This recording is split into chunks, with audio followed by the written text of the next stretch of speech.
നമസ്കാരം, ഋഷിഭക്തം ചാനലിലേക്ക് ഏവർക്കും ഹൃദ്യമായ സ്വാഗതം.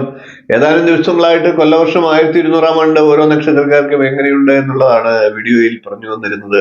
അശ്വതി മുതൽ ആയില്യം വരെയുള്ള നക്ഷത്രക്കാരുടെ കാര്യങ്ങൾ പറഞ്ഞു കഴിഞ്ഞു. ഇന്ന് നമുക്ക് ഇതിന്റെ തുടർച്ചയായിട്ട് മകൻ നക്ഷത്രക്കാരുടെ കൊല്ലവർഷം 1200 ആണ്ട് എങ്ങനെയുണ്ട് എന്ന് പരിശോധിക്കാം.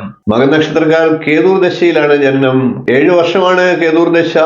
ഏകദേശം 3 വർഷം അവർക്ക് ലഭിക്കും എന്ന് കണക്കുകൂട്ടിയാൽ 3 വയസ്സ് വരെ കേതൂർ ദശയും 23 വയസ്സ് വരെ ശുക്രദശയും അതിനുശേഷം 29 വയസ്സ് വരെ സൂര്യദശയും അതിനുശേഷം 39 വയസ്സ് വരെ ചന്ദ്രദശയും 46 വയസ്സ് വരെ ചൊവ്വാദശയും അതിനുശേഷം 64 വയസ്സ് വരെ രാഹുർ ദശയും അതിനുശേഷം 80 വയസ്സ് വരെ വ്യാഴദശയുമാണ് ലഭിക്കുക.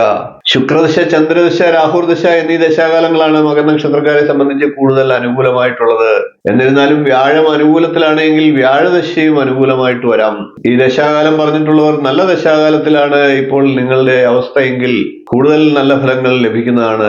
ദോഷം ദശാകാലങ്ങൾ അനുഭവിക്കുന്നവരാണെങ്കിൽ നല്ല ഫലത്തിൽ കുറവ് വന്നേക്കാം. നമുക്കിനി പൊതുവായിട്ടുള്ള മകൻ നക്ഷത്രക്കാരുടെ പുതുവർഷ ഫലത്തെ ഒന്ന് പരിശോധിക്കാം. മകൻ നക്ഷത്രക്കാർക്ക് പൊതുവെ പുതുവർഷം അനുകൂലമാണ്. ധനപരമായിട്ട് അനുകൂല സമയമാണ് എന്ന് പറയാം. ആദ്യ പകുതിയിൽ നല്ല രീതിയിൽ ശ്രദ്ധയോടുകൂടി ധനത്തെ എങ്ങനെ വിനിയോഗിക്കണമെന്നുള്ളത് കൃത്യമായിട്ട് തയ്യാറെടുപ്പുകൾ നടത്തിക്കൊണ്ട് മുന്നോട്ട് പോകുന്ന വർഷം മുഴുവൻ ധനപരമായിട്ടുള്ള നേട്ടങ്ങൾ ഉണ്ടാകുന്നതാണ്. സാങ്കേതികമായിട്ട് ഉള്ള മേഖലകളിലൊക്കെ തൊഴിൽ രംഗത്ത് പ്രവർത്തിക്കുന്നവർക്ക് അനുകൂല സമയമാണ്.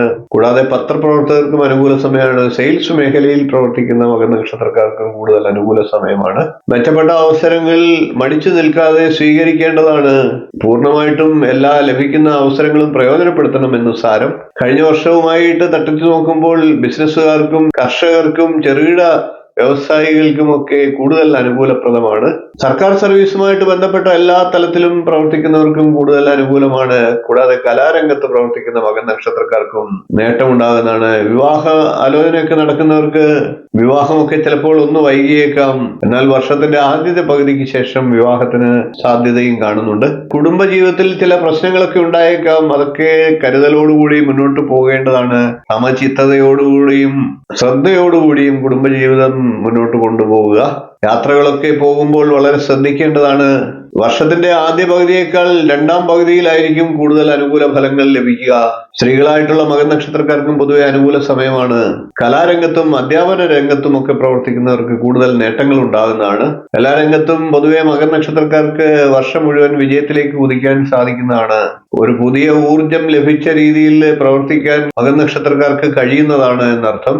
അത്തരത്തിലുള്ള ഊർജ്ജസ്വലത കൈവിടാതെ മുന്നോട്ട് പോകേണ്ടതാണ്. അങ്ങനെ വരുന്ന പക്ഷം വർഷം മുഴുവൻ അനുകൂലമാകും. എന്നിരുന്നാലും ചില അലച്ചിലും ബുദ്ധിമുട്ടുകളും ഒക്കെ ഉണ്ടായേക്കാം. എന്നാൽ അതൊക്കെ കൂടുതൽ ഗുണപ്രദമാകുന്നതാണ്, നേട്ടങ്ങളിൽ എത്തിച്ചേരുന്നതാണ്. മാതാപിതാക്കൾക്ക് സന്തോഷിക്കാവുന്ന രീതിയിൽ അവരുടെ സന്താനങ്ങൾ നല്ല പ്രകടനങ്ങൾ കാഴ്ചവെക്കുന്നതാണ്. അങ്ങനെയുള്ള പക്ഷം അവർക്ക് വേണ്ട പ്രോത്സാഹനം കൊടുക്കാൻ മറക്കാതിരിക്കുക.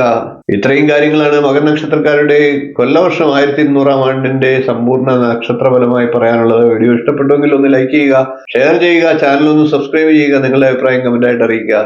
അടുത്ത ദിവസം നമുക്ക് പൂര നക്ഷത്രക്കാരുടെ സമ്പൂർണ്ണ പുതുവർഷ നക്ഷത്രഫലവുമായി കാണാം. നന്ദി, നമസ്കാരം, ശുഭദിനം.